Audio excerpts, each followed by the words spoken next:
Eu queria ver um vídeo do Jones aqui, ó, pra gente poder falar um pouco mais sobre uma coisa que ninguém tá falando. Que é sobre a privatização de presídios. Ó. Salve, camaradas! O tema do vídeo de hoje é neoliberalismo e privatização de presídios. O que está fazendo o governo Lula?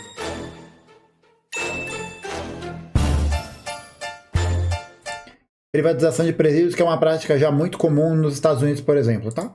Antes de começar propriamente o tema do vídeo do canal, quero muito agradecer a você que ajuda a manter e melhorar nosso canal a partir do Apoia-se. Seu apoio é fundamental para a gente continuar o nosso trabalho. Note, Vou fazer uma menção honrosa aqui ao grande Mones Januel, que melhorou o cenário, comprou um mic, um bracinho, show. Só tá faltando agora as espumas acústicas, porque esse eco tá difícil.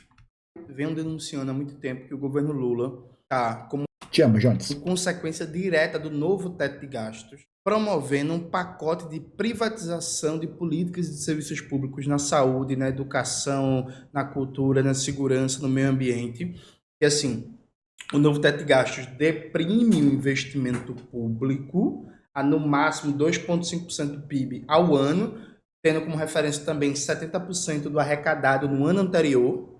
Então, deprime o investimento público para, em seguida, fazer um pacote de PPPs com o argumento de não tem dinheiro suficiente para a saúde, para a educação, para a cultura, para lazer, para meio ambiente, para a segurança pública. Vamos fazer parceria com a iniciativa privada. Então, eu venho denunciando há muito tempo. É a lógica do arcabouço fiscal, né, gente? O governo Lula vem estimulando a privatização de presídios. O Davi Decache, economista, uma das figuras mais corajosas e mais coerentes que eu conheço nesse momento da política brasileira. Davi é foda, viu? Uma admiração pelo cara fodida. Sigam o Davi Decache nas redes sociais. Ele também vem denunciando. Eu tive um debate no Opera Mundi, né, participei nessa quarta-feira, em que eu e a Juliane Furnas, a gente protagonizou um confronto de opiniões. Esse vídeo do Opera Mundi já está no meu canal. Eu postei ele ontem, no sábado, então vocês podem conferir. Que a Juliane Furnas disse que não é o governo Lula que está promovendo a privatização de presídios, que isso é iniciativa de governos estaduais. Chegou a usar o argumento, inclusive, de que o BNDES é uma autarquia e não é a presidência que manda na carteira de investimentos do BNDES. Veja, gente. Aqui, primeira coisa, nada pessoal contra a Juliane Furnas. Pelo contrário, eu respeito muito a Juliane enquanto pensadora, enquanto economista, enquanto militante, enquanto pessoa, enquanto mulher militante. Tenho um profundo respeito, carinho e admiração pela Juliane. Mas aqui é política. É debate teórico e a gente tem que restabelecer a verdade. E eu vou mostrar e provar para vocês que sim, o governo Lula está em parceria com os governos estaduais de direita, não só, estimulando uma onda de privatização de presídios. Antes de eu mostrar as provas em detalhe, já tem o caso no Rio Grande do Sul. Muito importante. Veja, o neoliberalismo ele se caracteriza por uma mercantilização violentíssima de todas as esferas da vida social. Não que o capitalismo já não tenha essa característica. O capitalismo é a mercantilização universal. Só que a luta da classe trabalhadora impõe certos limites a essa mercantilização, né? Então a gente conseguiu, a partir de acúmulos de décadas de lutas, como consequência também da existência de um campo socialista no século XX e tal, impor certos limites à dinâmica de mercantilização própria do capitalismo. O neoliberalismo é um projeto político que tem como objetivo retirar todos esses limites à mercantilização e levá-la ao máximo, ou seja, ampliar o máximo possível a mercantilização da saúde, da educação, da cultura, do lazer, do meio ambiente, da infraestrutura, do transporte, do cuidado, de tudo, de tudo, de tudo. É uma ideia, gente, isso aqui é uma ideia muito importante, né, que muitos neoliberais vão defender, a perspectiva da existência do Estado mínimo, né? A ideia de que o Estado não pode participar de processos de investimento que sejam muito grandes ou que tenham essa notoriedade maior, porque você, ao deixar para o mercado, isso vai garantir que sejam ofertados melhores serviços do que os serviços públicos. A única área que os neoliberais defendem que o Estado tenha muito investimento, tenha muita preocupação, é a era da segurança. Por quê? Porque a área da segurança é a partir do financiamento das polícias, das forças armadas, dos aparelhos de segurança, dos aparelhos psiquiátricos, de todos os aparelhos que possam garantir a viabilidade da livre concorrência e do livre mercado. Então não é Estado zero, é Estado mínimo. E a única área que esse Estado vai se fortalecer é na área da segurança, para poder garantir que as empresas, que as iniciativas privadas façam o que elas bem entenderem. Por quê? Porque elas muitas vezes vão enfrentar a oposição de partidos, coletivos de trabalhadores, e aí você senta a bolacha neles para poder garantir que eles se desmobilizem, para garantir que eles não façam mais esse tipo de notoriedade política. Você ataca as instituições estáveis de emprego, de saúde, de moradia, para que ninguém tenha coragem de se manifestar, para que ninguém tenha coragem de se organizar, porque no processo de carestia econômica, no processo em que ninguém mais tem dinheiro para porra nenhuma, você não vai arriscar. Você não vai arriscar perder teu emprego, você não vai arriscar perder tua casa, você não pode arriscar. Essa é a questão, tá ligado? Mas mesmo o projeto neoliberal, em vários países teve algum cuidado de não levar esse neoliberalismo para todas as áreas, preservando, por exemplo, sistema carcerário, né? Então, é uma característica da face mais extrema, mais violenta, mais neoliberal que existe você ampliar as privatizações e a mercantilização até no sistema carcerário, fazendo do encarceramento em massa um grande negócio. Isso faz bastante sentido, né? Tendo em vista a gente pensar como que essa estrutura está organizada, por exemplo, com a própria história do Brasil. Acho que o exemplo que a gente tem de correlação que a gente pode estabelecer com isso são os Estados Unidos da América, né? Um lugar que a gente tem a incidência de pessoas sequestradas de África para lá, para poder fazer o trabalho escravo nos campos de algodão do sul, em outras tarefas e tal, e de como essa política de privatização de presídios serve exatamente para poder manter o projeto político da elite dominante nos Estados Unidos, da burguesia dominante de lá. Porque depois de 1865, que você tem a Guerra de Secessão, né, a Guerra Civil dos Estados Unidos, você vai ter a chamada 13ª Emenda, que vai dizer que nenhuma pessoa pode ser escravizada, a não ser que ela tenha cometido um crime. Ó, pra ninguém falar aqui que eu tô tirando essa informação do meu cu. Ó. A 13ª Emenda da Constituição dos Estados Unidos aboliu oficialmente em território americano a escravidão e a servidão involuntária. Essa última mantida apenas como punição por um crime. Então, como que a lucratividade dos presídios vai operar? Ela vai operar primeiro, né, no processo de encarceramento, de opressão da classe trabalhadora, como ela já opera, mas essa lucratividade vem exatamente da perspectiva de que quando você tem uma pessoa que vai trabalhar para servidão involuntária, isso significa um custo de mão de obra muito baixo.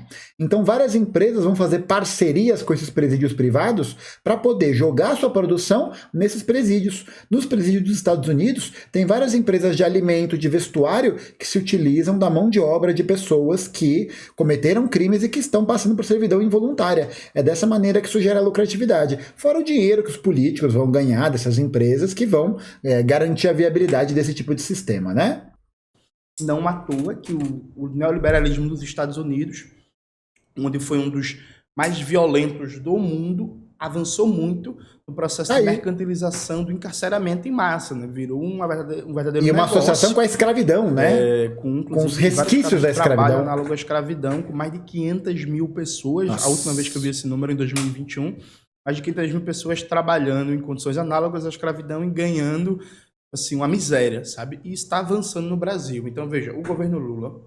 E aí, olha só como não tem ponto sem nó. Se a gente tem uma política social, uma política pública, como a guerra às drogas que a gente tem no Brasil e nos Estados Unidos, isso viabiliza e facilita o processo de encarceramento, facilitando, portanto, a aquisição, praticamente, dessas pessoas ao sistema prisional privado e garantindo que as empresas que vão fazer essas parcerias com sistemas prisionais privados possam ter mão de obra barata. Não tem ponto sem nó.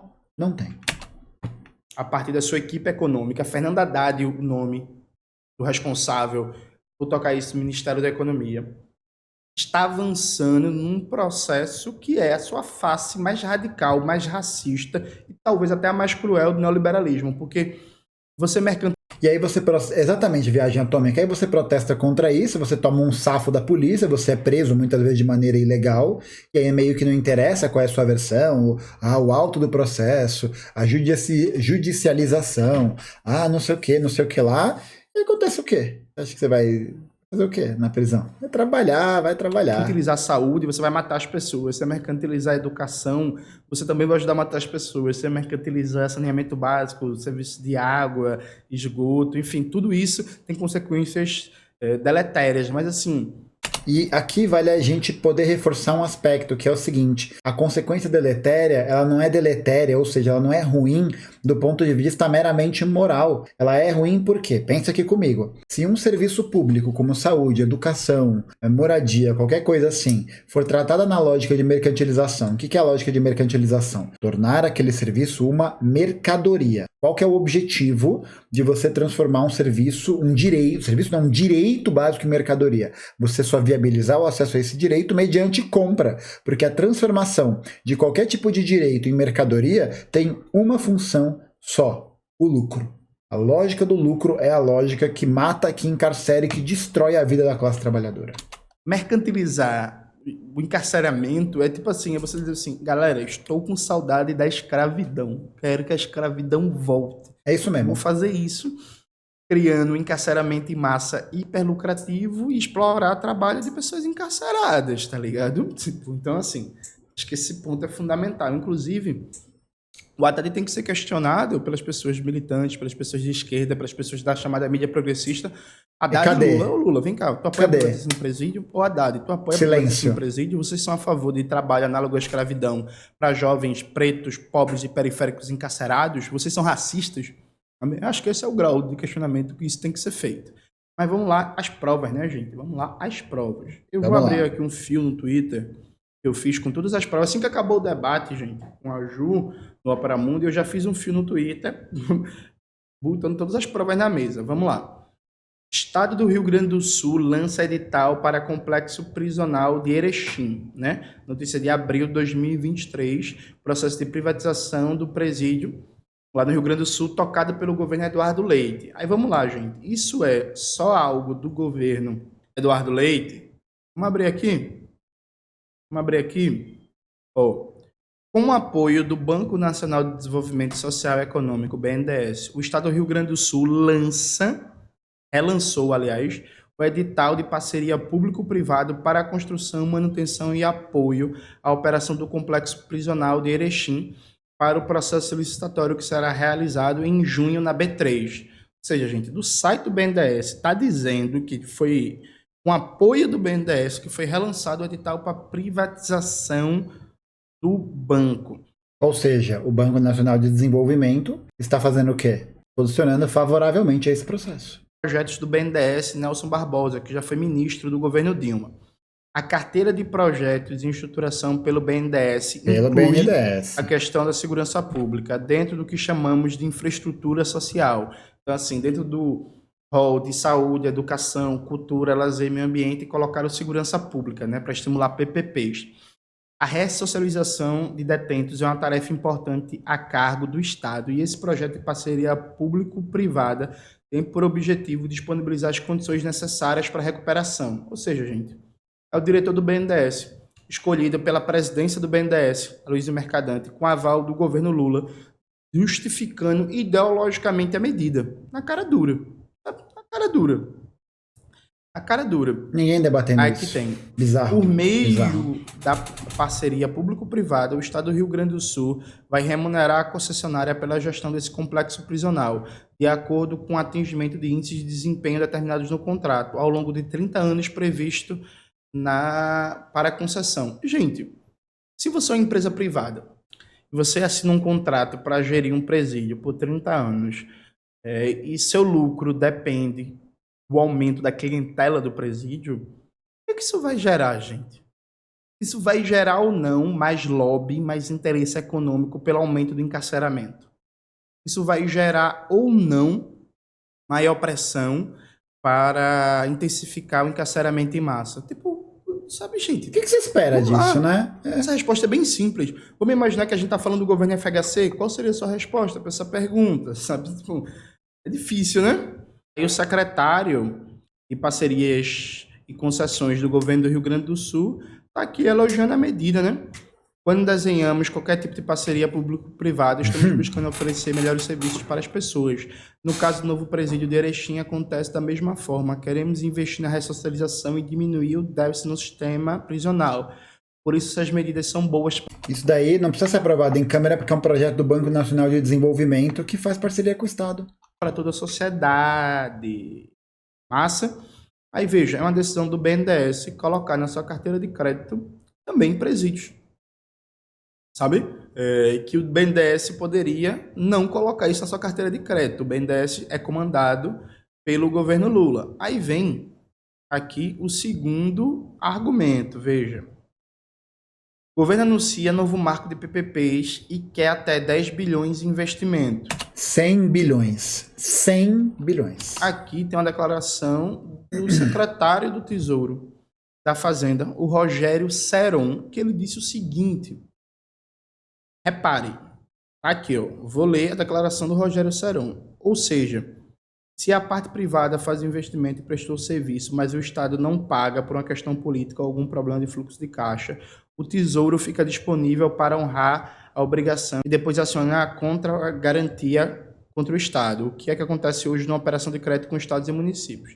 É o Rogério Seron aqui dizendo que esses projetos têm dificuldade de andar porque falta garantias maiores, né? Falta possibilidades de a iniciativa privada se sentir segura para fazer esses investimentos sem riscos, né?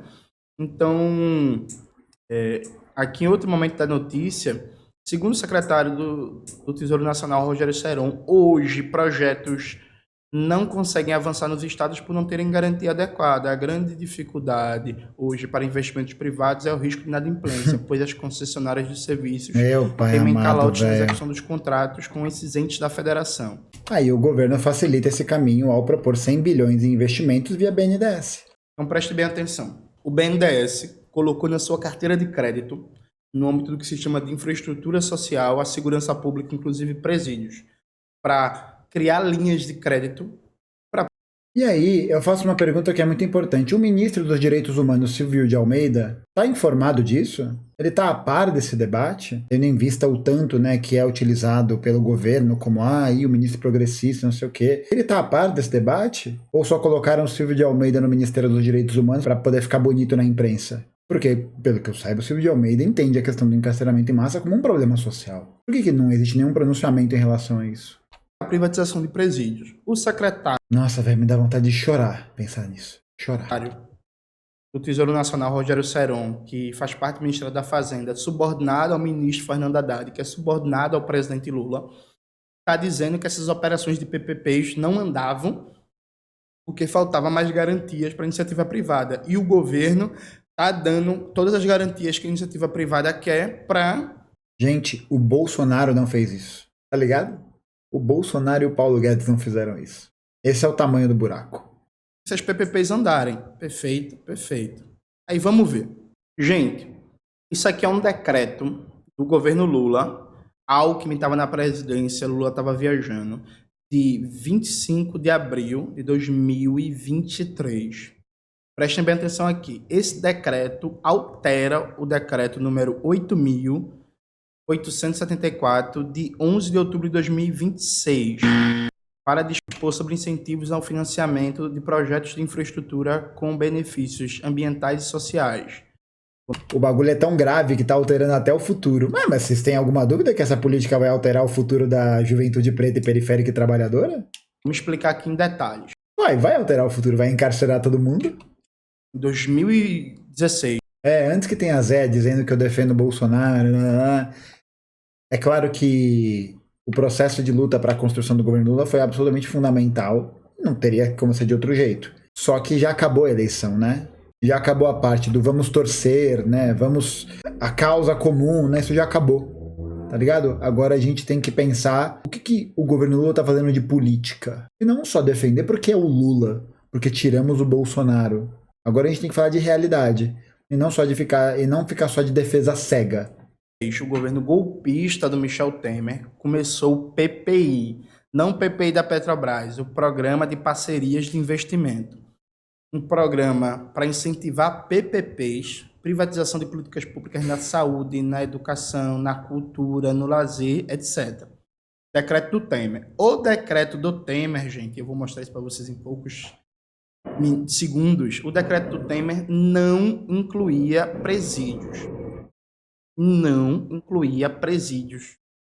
Aí, em 25 de abril de 2023, o governo Lula, olha o isso, vice-presidente Geraldo Alckmin, fez um decreto modificando o decreto do Michel Temer. Veja, não foi imposição do Congresso, não foi imposição do Arthur Lira, não foi imposição do Senado.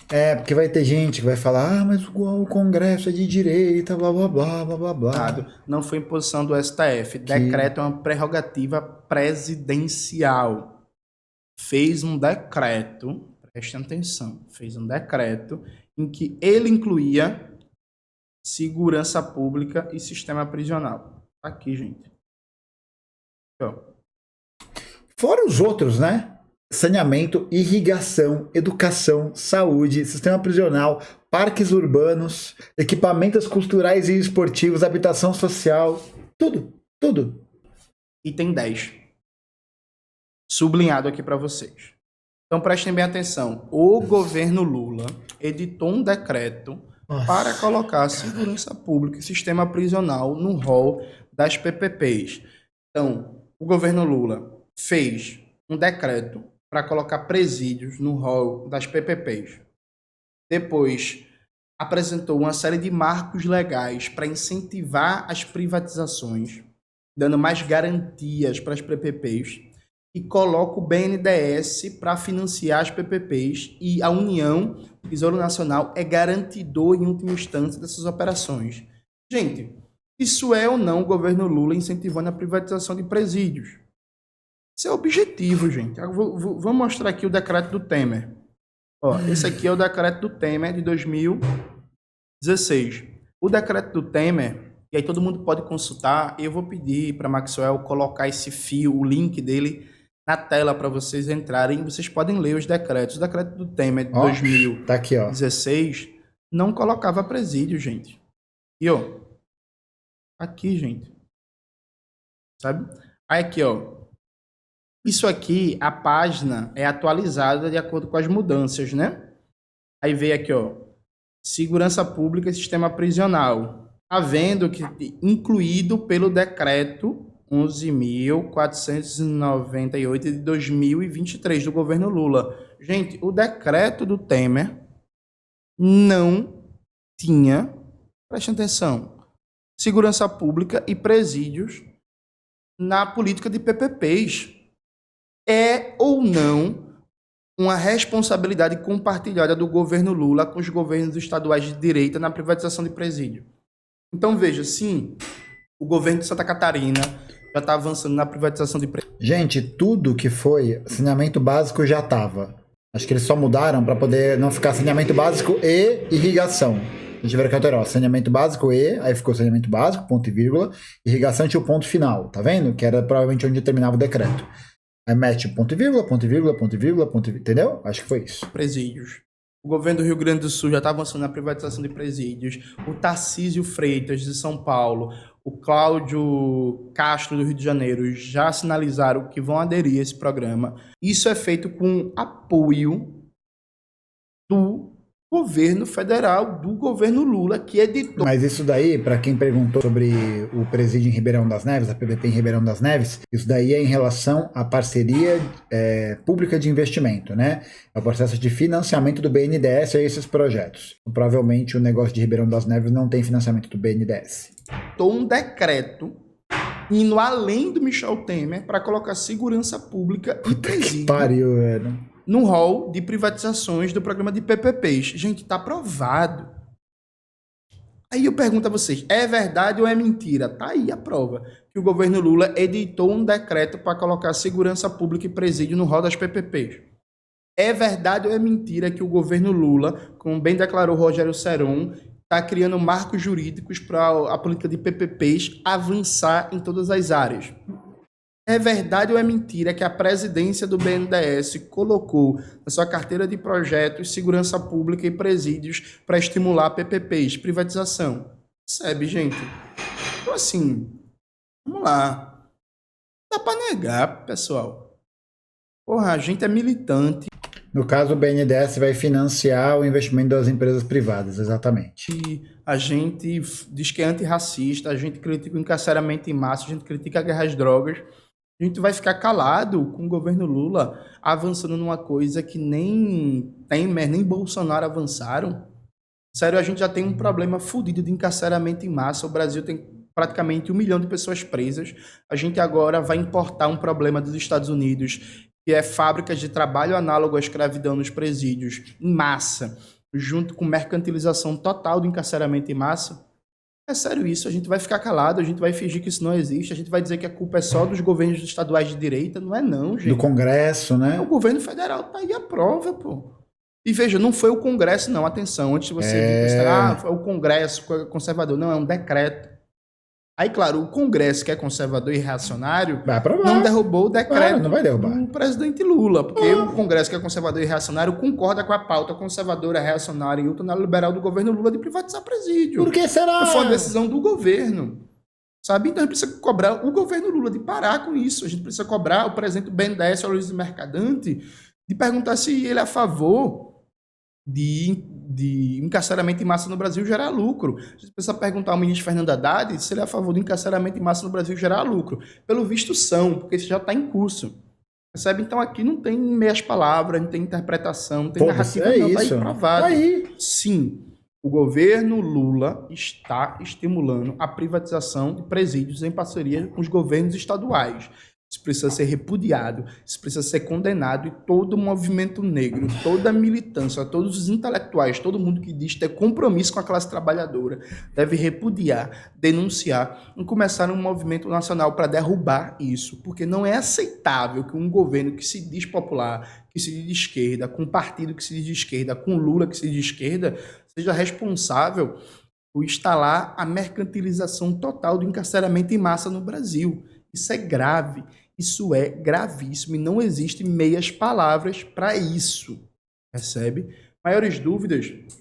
Leia um livro da Michelle Alexander, A Nova Segregação, que faz esse debate justamente sobre o sistema prisional nos Estados Unidos. Tudo que está denunciado ali naquele livro, bota ele na tela, Maxwell, pode se transformar no Brasil com essa medida do governo Lula. Então, sim, quem é do Rio Grande do Sul vai combater a privatização dos presídios, que é promovido pelo Eduardo Leite. Quem é do Rio de Janeiro vai combater a medida do Cláudio Castro. Quem é de São Paulo vai combater a do Tarcísio Freitas. Mas a gente não pode fingir que essas medidas estaduais não têm apoio federal, não têm apoio do governo Lula, que sim, está incentivando a privatização de presídios. E agora a gente vai ver quem tem compromisso real com a classe trabalhadora, quem tem compromisso real com o antirracismo, na denúncia e no enfrentamento a isso. Quem fica calado, a história não vai cobrar não, porque a história não cobra nada, mas eu particularmente vou lembrar disso o resto da vida. Eu levo a sério meus 10 anos de militância e as palavras de ordem, a luta, os debates, os enfrentamentos contra o encarceramento em massa e contra o genocídio da população negra. É isso, galera. Espero que vocês tenham gostado do canal. Não se esqueça de se inscrever no canal, ativar o sininho, curtir esse vídeo, compartilhar. E vai ter gente xingando o Jones por causa disso. Beijo e até a próxima. E vai ter gente xingando o Jones por causa disso. Pode acreditar, pode acreditar.